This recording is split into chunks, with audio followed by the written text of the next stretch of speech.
Hello everyone, আসসালামু আলাইকুম। Welcome to MK cooking house. কেমন আছো সবাই? আশা করি সবাই ভীষণ ভালো আছো, আমিও ভালো আছি। আজ আমি তোমাদের সাথে ভীষণ মজার, দেখতে অসম্ভব সুন্দর মিষ্টির একটা রেসিপি শেয়ার করব। এটা হচ্ছে রেইনবো বেবি সুইট, যেটা কিনা ছাড়া যে কোনো ডেজার্ট বা বিশেষ করে জর্দার আইটেমটাও চিন্তাই করা যায় না। জর্দার মানেই বিভিন্ন ধরনের ছোট ছোট মিষ্টি দিয়ে সাজিয়ে দেওয়া বেবি সুইট। তো সেই রকম একটা রেইনবো বেবি সুইটের রেসিপি তোমাদের সাথে আজ আমি শেয়ার করছি। চলো দেখে নিই এটা কিভাবে।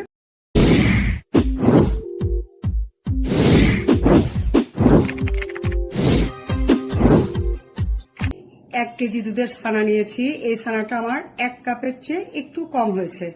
এখন আমি এই ছানার ভিতরে মিশিয়ে দিব 2 টেবিল চামচ সুজি। দিলাম 2 টেবিল চামচ সুজি, দিচ্ছি 1 টেবিল চামচ ময়দা, দিব হাফ চা চামচ খাওয়ার সোডা।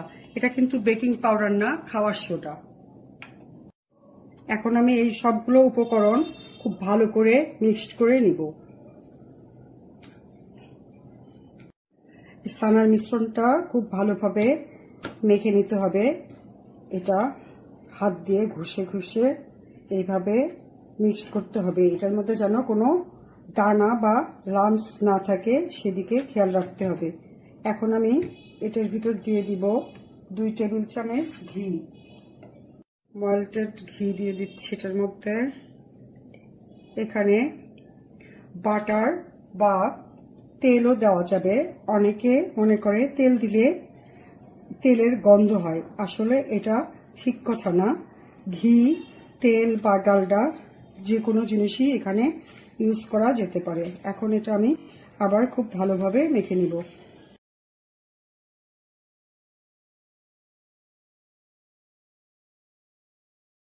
রেইনবো বেবি সুইটের ডোটা আমি 10 মিনিট ঢেকে রেখেছিলাম। এই যে ঢেকে রাখার পরে এখন এই ডোটা একদম পুরো সুন্দর সেট হয়ে গেছে। আমি এখন হাতের মধ্যে একটু ঘি মেখে নিয়েছি।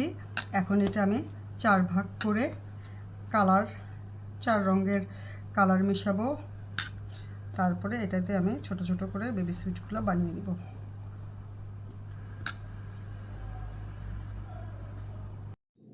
বেবি সুইটের ডোটা আমি 4টা কালার দিয়ে কালার করে নিয়েছি। এখন আমি এগুলোর থেকে ছোট ছোট ডো নিয়ে ছোট ছোট মিষ্টিগুলো বানিয়ে নিব। এখানে আমি একটু হাতের ভিতরে সামান্য ঘি মেখে নিয়েছি। এখন এরকম ছোট ছোট ডো নিয়ে এরকম 2 হাতের তালুতে নিয়ে এরকম গোল গোল করে সবগুলো মিষ্টি বানিয়ে নিব। বেবি সুইটগুলো আমি সবগুলো বানিয়ে নিয়েছি। এখন আমি এটা তেলের ভিতরে ভেজে নিব। মিষ্টিগুলো ভাজার জন্য এখানে আমি চুলার উপরে একটা প্যান দিয়েছি এবং এটার মধ্যে আমি পর্যাপ্ত পরিমাণে তেল দিয়ে সামান্য গরম করে নিয়েছি। এখন সবগুলো মিষ্টি আমি এটার ভিতরে দিয়ে দিব। এখন এটা আমি আস্তে আস্তে একটু হাতল ধরে একটু ঘুরিয়ে দিব। আর এটা দেখে বুঝতে পারছো তেলটা খুব বেশি গরম না, হালকা গরম। এই হালকা গরমের মধ্যেই আস্তে আস্তে এটা জাল হতে হতে একা একাই এটা তেলের উপরে যখন ভেসে উঠবে তখন জালটা সামান্য বাড়িয়ে দিতে হবে। এখন জালটা একদম লোতে আছে। তেলটা গরম হয়ে আস্তে আস্তে মিষ্টিগুলোর উপরে পাশ দিয়ে সুন্দর ফেনা ফেনা উঠেছে, বুদবুদের মতো। এইভাবে জাল হতে হতে মিষ্টিগুলো আস্তে আস্তে তেলের উপরে ভেসে উঠবে। এই পর্যায়ে হাতল ধরে সামান্য একটু ডুবিয়ে দিতে হবে।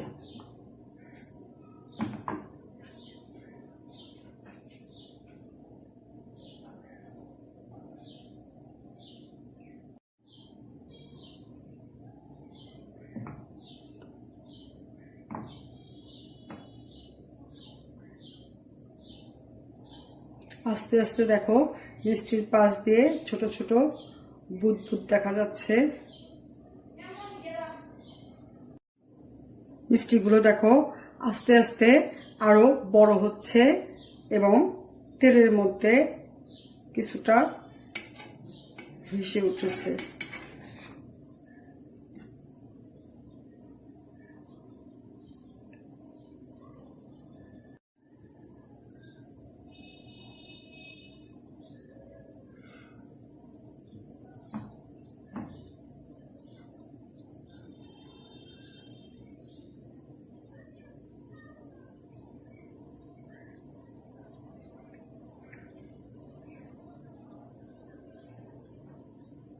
মিষ্টিগুলো দেখো বলক পেরে সুন্দরভাবে সাইড দিয়ে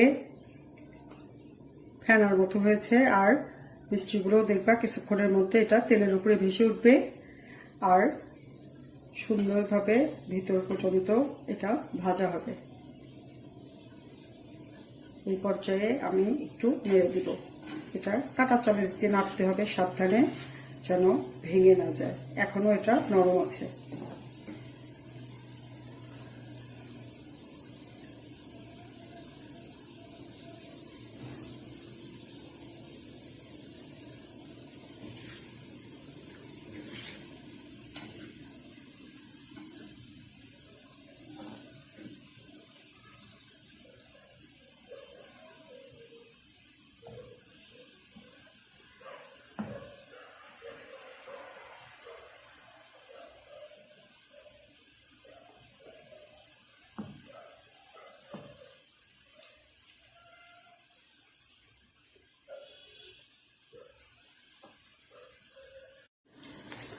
কালারফুল মিষ্টিগুলো দেখো কত সুন্দর কালার দেখা যাচ্ছে। আর এটা আমার ভাজাও হয়েছে। এখন আমি এই মিষ্টিগুলো তেল থেকে উঠিয়ে নিব। দেখো মিষ্টির কালারগুলো চেঞ্জ হয়েছে, সাদা কালারের গুলো ব্রাউন কালার হয়েছে। এখন আমার এটা হয়ে গেছে। এখন এটা আমি উঠিয়ে নিব। একটা স্ট্রেনারের মধ্যে আমি সবগুলো মিষ্টি তেল ঝরিয়ে উঠিয়ে নিচ্ছি। এইভাবে তেল ঝরিয়ে আমি মিষ্টিগুলো উঠিয়ে নিব।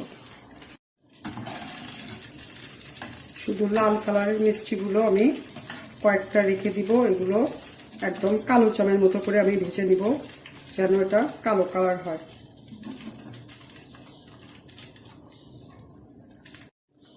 এখন এই লাল কালারের মিষ্টিগুলো আমার 10টা মিষ্টি আছে। এই মিষ্টিগুলো আমি একদম কালো জামের মতো করে কড়া করে ভেজে নিব, যেন এটা কালো কালার হয়।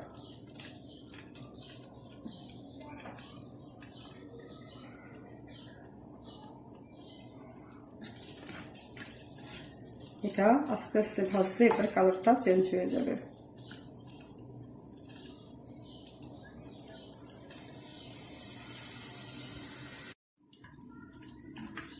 মিষ্টিগুলো দেখো লাল কালার থেকে আস্তে আস্তে এটা চেঞ্জ হয়ে কালচে কালার হয়ে যাচ্ছে। এটা একদম কড়া করে ভাজবো, যেন কালো জামের মতো কালার হয়ে যায়।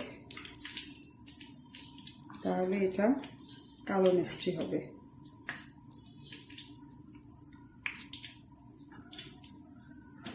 আস্তে আস্তে নেড়ে চেড়ে এটা আমি ভেজে নেব, যতক্ষণ পর্যন্ত এটার কালার চেঞ্জ না হয়।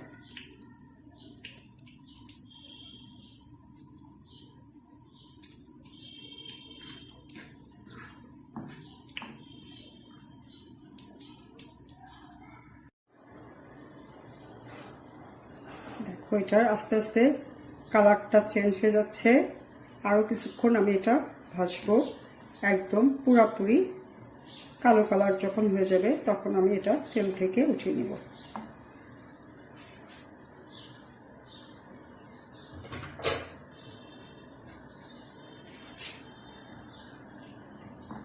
এটা একদম কালো হয়ে গেছে।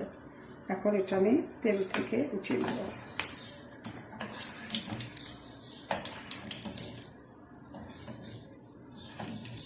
এভাবে উঠিয়ে আমি তেল ঝরিয়ে উঠিয়ে নিচ্ছি। বেবি সুইটটা শিরার মধ্যে দেওয়ার জন্য এখানে আমি প্রথমে 1 কাপ চিনির শিরা নিচ্ছি। এই শিরাটা আমার কয়েকদিন আগে মিষ্টি বানিয়েছিলাম, সেটা শিরা। এটা 1 কাপ চিনির মধ্যে 1.5 কাপ পানি দিয়ে শিরাটা করেছিলাম। এটার মধ্যে আমি আরও কিছু পানি দিব। চিনির শিরা দিয়েছি 1 কাপ, আর এটার ভিতরে আমি আরও 1 কাপ পানি দিয়ে এটা বলক উঠিয়ে নিব। এই চিনির শিরাটা তোমার 1 কাপ চিনির মধ্যে 1.5 কাপ পানি দিয়ে আমি শিরাটা করেছিলাম, এবং ওই শিরাতে আমি এর আগে কিছুদিন আগে মিষ্টি বানিয়েছিলাম। সেই শিরাটা আমার অবশিষ্ট রয়ে গিয়েছিল, সেজন্য আমি সেটার ভিতরেই বানাচ্ছি। আর তোমরা যখন বানাবে অবশ্যই ওই মেজারমেন্টটা ঠিক রাখবে। 1 কাপ চিনিতে 1.5 কাপ পানি। এখন আমি এটা বলক আসা পর্যন্ত অপেক্ষা করব। এই পর্যায়ে আমি চালটা বাড়িয়ে দিব।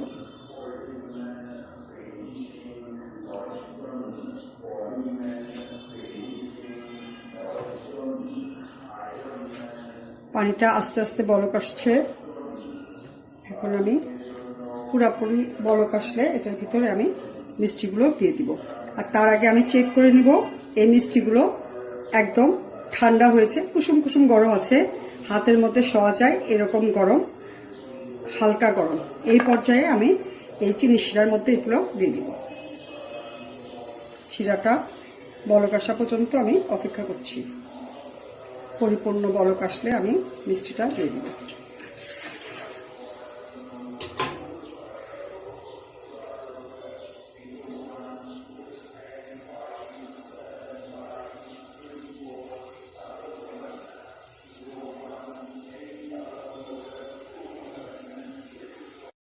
শিরাটা আমার খুব সুন্দরভাবে বলক এসেছে। এখন আমি এটার ভিতরে মিষ্টিগুলো দিয়ে দিব। আর এটা এখন আমি একটু নেড়ে চেড়ে পরে এটা মিডিয়াম জাল করে এটা 5 মিনিটের জন্য ঢেকে রাখবো। ঢেকে রেখে এটা আমি 5 মিনিট রান্না করব। এর মধ্যে আমি আর এই ঢাকনাটা খুলব না।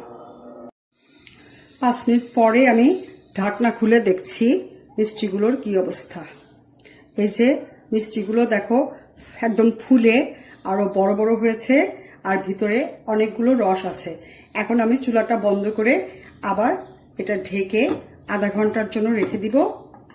আর আধা ঘন্টা পরে আমি ফিরে আসছি। এখন আমি চুলাটা বন্ধ করে দিব। আধা ঘন্টা পরে ফিরে আসলাম। এই যে দেখো কত সুন্দর মিষ্টি হয়ে গেছে আমার। সবগুলো ঝোল শুকিয়ে দেখো অল্প একটু আছে, এটার ভিতরে আর কোনো ঝোলই দেখা যাচ্ছে না। মিষ্টির পেটের ভিতরে সব ঝোল ঢুকে গেছে। ঢুকে মিষ্টিগুলো বড় বড় হয়েছে।